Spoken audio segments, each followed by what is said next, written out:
On parle de pollution de l'environnement, on s'est accentué sur les sachets plastiques, a même oublié le domaine du numérique. Je suis Marine Promise Ainandou, la presse environnementale, et aujourd'hui j'accueille Hamid Petre, créateur du GPS local, une innovation verte made in Maine. Bonjour Hamid. Alors, bonjour Hamid, ou rebonjour Hamid, comment ça va? Ça va très bien. Ça va également. Bon, en temps normal, on devait te présenter, mais bon, je vais te demander de développer en quelques mots, c'est qui? Hamid, c'est un développeur, passionné développeur et designer béninois. Je suis entrepreneur, je fais aussi dans l'événementiel et je suis passionné de tout ce qui touche au local, à la culture locale, aux tenues locales et à la valorisation du patrimoine local. Il y a beaucoup de local, hein, j'aime ça. Du coup, tu es un multipotentiel, tu as plusieurs casquettes. On peut dire ça. C'est quoi ton parcours, à part être développeur? Quel a été ton parcours, je vais dire académique ou bien ton parcours universitaire? Il faut dire que je suis développeur, mais mon parcours académique n'est pas du tout de ce côté-là parce que j'ai la licence en agronomie parce que j'ai eu à faire l'université de Parakou dans laquelle j'ai eu le cursus de l'agronomie jusqu'à la licence. Mais après la licence et même pendant le cursus, je me suis rendu compte que j'avais une passion et un réel goût pour le domaine de l'informatique.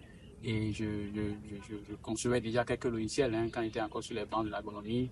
Il y avait certaines notions en agronomie que je traduisais en logiciel dans l'application pour mieux m'aider. Donc, je peux dire que j'ai eu à virer vers ma passion qui est l'informatique juste après la licence en agronomie que j'ai eue depuis 2017. Super. Alors, tu as fait sortir une nouvelle application appelée GPS local. Déjà, avec ta première présentation, tu as vu que tu aimais déjà un peu le local. Donc, qu'est-ce qui t'a amené à créer le GPS local? Qu'est-ce qui m'a amené à créer ça? En réalité, c'est suite à l'observation de plusieurs choses. La première chose, c'est il y a un post que j'ai vu passer sur les réseaux sociaux qui essayait de faire un parallèle un peu moqueur entre la façon dont nous nous repérons sur les routes, la façon dont nous indiquons nos routes habituellement et la façon dont ça se passe ailleurs. Alors, avant ça, j'ai d'abord eu une alerte où quelqu'un se disait que bon, quand il revient au Bénin, parce qu'il est souvent en Europe et dans les pays occidentaux, et quand il vient au Bénin, il n'a pas la possibilité de communiquer son adresse tout simplement aux étudiants, au taxi, pour qu'il l'amène à bon port. Donc, il a cette difficulté-là et il est obligé d'expliquer encore ou bien d'appeler la maison pour qu'on puisse passer. Ouais. Donc, ça fait beaucoup de tracasseries pour lui. Effectivement. Donc, parce que lui, il est habitué en Europe et en Occident, il est habitué à juste communiquer l'adresse et la vie. Exactement. Ça passe. Donc, c'est ça qui m'a d'abord alerté, premièrement. Et après, le deuxième post où j'ai vu que la personne a mis, par exemple, il met pour indiquer une rue en Europe, on dit rue 97, mairie, machin. Mais si c'est au Bénin, on va dire il faut tourner à droite, il faut voir, tu vas avoir une bouillie, une vendeuse de bouillie, il faut rentrer dans la voie à gauche. Donc, il a commencé à dire ça de façon moqueur. Mais moi, je me suis dit, bon, et réellement, c'était ça. En fait. Effectivement le cas. C'était le cas. C'est comme ça qu'on indique les choses sur eux. Alors, pourquoi ne pas transformer ça de façon numérique et s'adapter pour que le numérique s'adapte à notre façon de fonctionner. C'est aussi là, en fait, une innovation. C'est là que l'idée est venue et je me suis dit, bon, mettons-nous-y et voilà ce que ça veut donner. Et ça a donné le GPS local.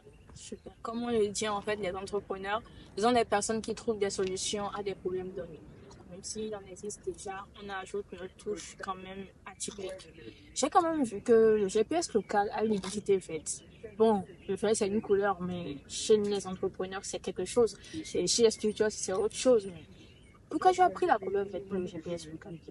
La couleur verte m'est venue directement quand j'ai voulu passer de l'idée au projet. Ça me vient directement parce que ça évoque le confort naturel, ça évoque, comment on dit, feu vert, ça dit. L'assurance. Voilà, l'assurance et, comment dire, il n'y a plus de blocage, il n'y a plus de difficulté, on peut aller librement. Donc, c'est surtout ça qui a évoqué donc, la couleur verte. Et en plus, c'est une application qui utilise des repères locaux, les repères de l'environnement, telle boutique à tel endroit, tel bâtiment, telle plante, ainsi de suite. Donc, c'est l'environnement, c'est la nature, et donc c'est vert, tout simplement. Super. Mhm. Super. J'ai eu la phrase que je voulais. L'environnement, c'est la nature et c'est vert. On va y revenir en ce sens que souvent quand les entrepreneurs, je dis les entrepreneurs parce que je suis aussi entrepreneur comme tu le sais, quand on va pitcher un projet, on nous demande souvent qu'est-ce que votre projet a de différent des autres projets.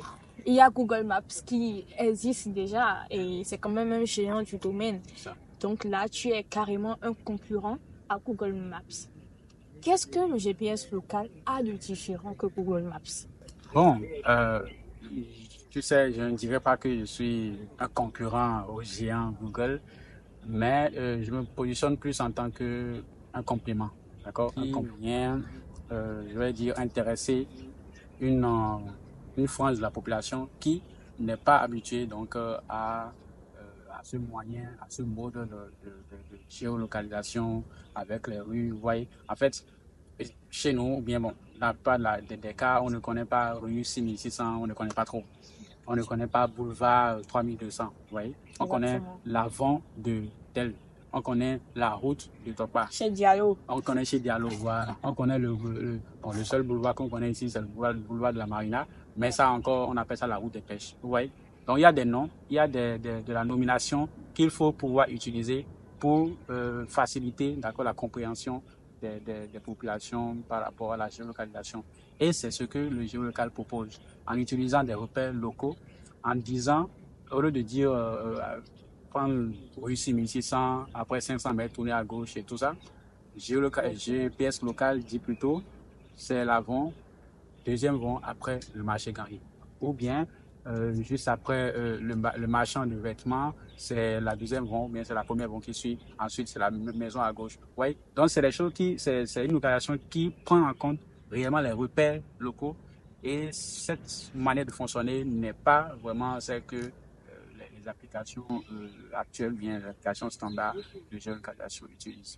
Et même au-delà de ça, dans le fonctionnement même, d'accord, c'est une application qui est, disons, moins énergivore, qui consomme moins d'énergie, qui consomme moins de processus serveur et donc qui consomme moins d'énergie. Voilà. Ok. Si je comprends bien, tu es en train de me faire comprendre que le GPS local consomme moins d'énergie. Est-ce que tu peux m'en dire plus? Ça m'intéresse. Oui, en réalité, il faut comprendre que quand une application fonctionne sur le téléphone, c'est lié à un serveur qui lui fournit des données, fournit l'algorithme et tout ça. Alors, plus l'application fonctionne de façon intense, de façon permanente, d'accord, plus ça utilise de l'algorithme, plus ça consomme donc de l'énergie du serveur qui est distant. Il faut savoir que quand on parle de serveur, c'est des machines qui sont implantées dans le monde entier à des endroits donnés. D'accord, il y a ce qu'on appelle les champs de serveurs. C'est des milliers de machines sur des hectares, d'accord, qui permettent de faire fonctionner les applications.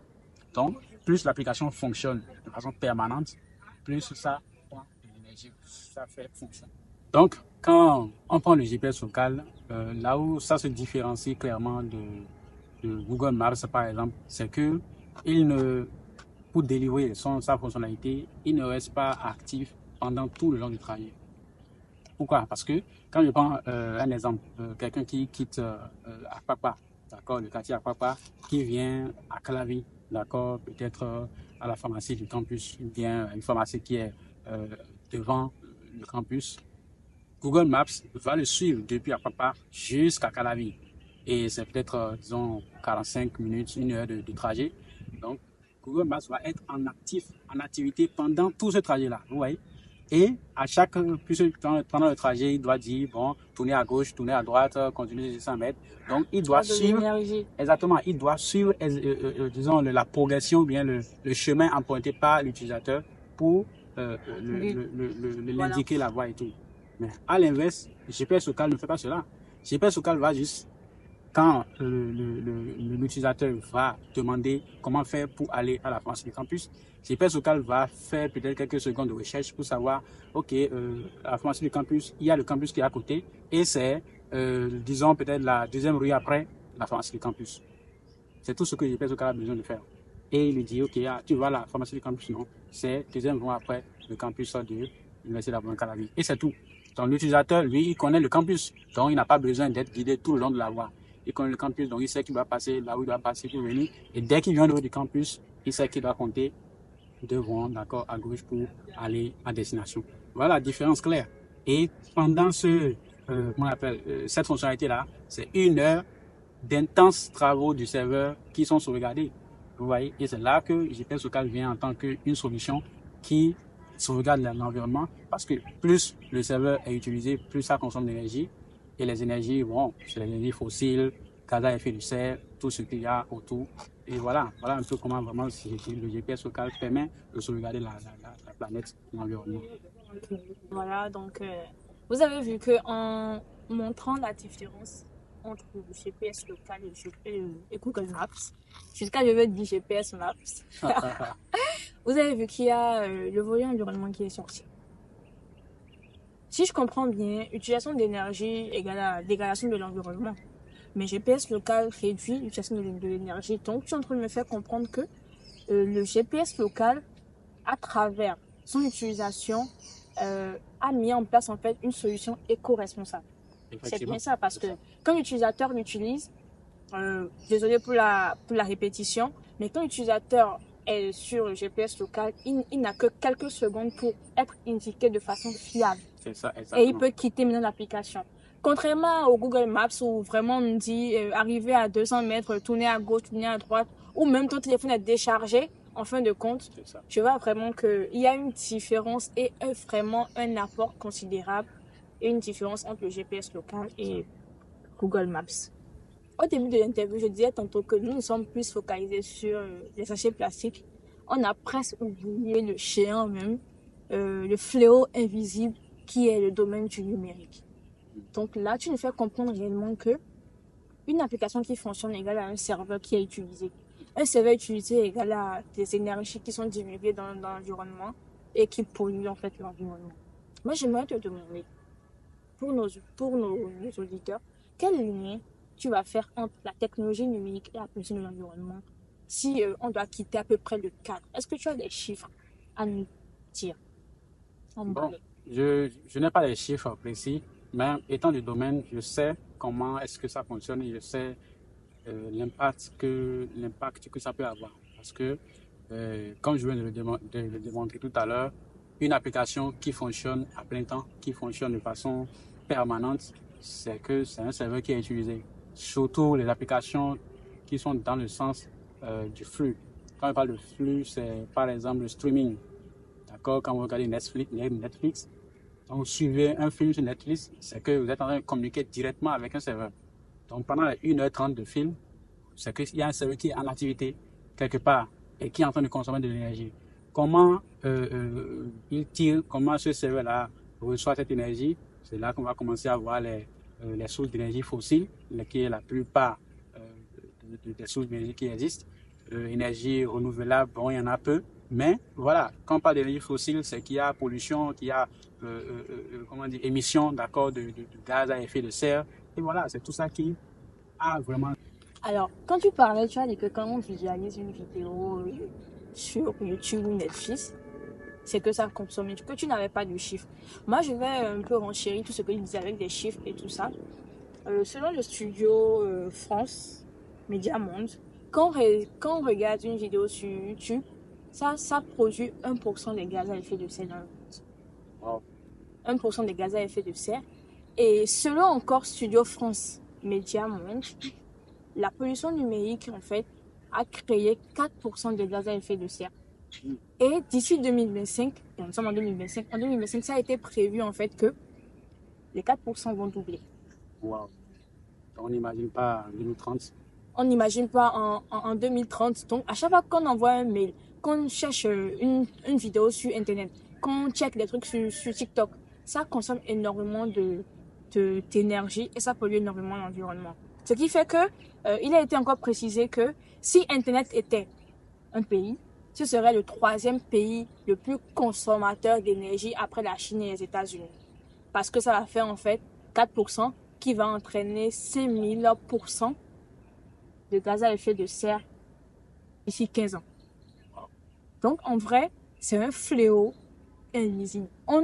Le numérique, c'est vraiment important, mais regardez à peu près la projection sur l'environnement que ça a. Ça détruit carrément, en fait, plus même que le sachet plastique, je vais dire, parce que c'est plus évident, c'est plus colossal. Je sens que le fléau du numérique est vraiment colossal. Et en 2025, déjà, il y aura près de 48 milliards d'objets numériques qui vont engendrer 5000% de gaz à effet de serre d'ici 15 ans. Donc, je pense que nous devons commencer par éviter de plus en plus cela ou bien penser à des approches éco-responsables dans le volet numérique et pour que, en fin de compte, là où nous sommes, qui est l'environnement, ne soit pas finalement détruit. Sinon, si c'est détruit, nous allons rester où? Je sais pas. Donc, je vais demander à Amit s'il a un mot de fin à dire pour qu'on puisse ensemble, voilà, protéger l'environnement. Ouais, le mot de fin à la suite de ce que tu viens de dire, mon mot de fin sera de conseiller aux développeurs, comme moi d'ailleurs, de mieux élaborer les processus, les algorithmes pour penser environnement. La plupart du temps, on pense sécurité, on pense données, mais là, je pense qu'il y a urgence maintenant que les développeurs puissent penser, orienter le développement sur la sauvegarde de l'environnement, la sauvegarde des ressources, ne pas laisser des variables traîner, ne pas laisser des processus traîner. Donc vraiment optimiser tous ces processus que nous développons pour qu'elles soient moins énergivores et donc moins productrices d'énergie, de pollution, d'accord, pour l'environnement. Super, ça fait vraiment plaisir. Du coup, seulement à la fin de notre interview, nous avons reçu Amit Petre, comme je l'ai dit, et je vous invite tous à télécharger chez PS Local. L'article est disponible sur mon blog RFI et sur le blog, en fait, Les Éco-Novateurs. Vous pouvez aussi nous suivre sur la page TikTok La Presse Environnementale et sur Facebook également. Et pour tout, si vous avez des projets innovants éco, vous pouvez envoyer un mail sur lapresseenvironnementale@gmail.com pour qu'on puisse se déplacer vers vous et révéler l'aspect écologique et écologique de votre projet. Merci beaucoup, Amit. C'était un plaisir d'avoir eu sur le plateau. Et c'est notre plateau à l'environnement.